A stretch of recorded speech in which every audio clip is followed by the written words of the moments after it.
অতএব যারা বেনামাজি তাদেরকে আল্লাহ তাবারক ওয়া তাআলা বলছেন ফাসাল্লি, তারা তো নামাজই পড়ে না, তারা কি করছে? ওয়ানহার, তারপরে কুরবানি করতে যাচ্ছে।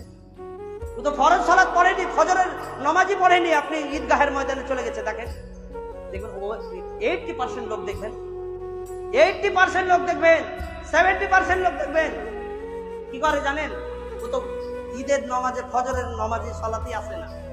আবার দেখবেন কুরবানি করার লেখা হুটাহুটি লেগে যায়, আগে যেতে হবে, আগে কুরবানিটা আমাকে করতে হবে, আমাকে আমার কুরবানিটা আগে করো, এইভাবে শুরু হয়ে যায়।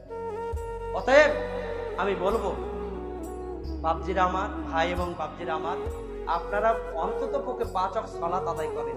এই সালাত যদি আপনার মধ্যে না থাকে, এই আপনার কুরবানির কথা জিজ্ঞাসা করবে না কিয়ামতের মাঠে, আগে নমাজের কথা জিজ্ঞাসা করবে কিয়ামতের মাঠে। কিয়ামতের মাঠে আগে নমাজের কথা জিজ্ঞাসা করবে।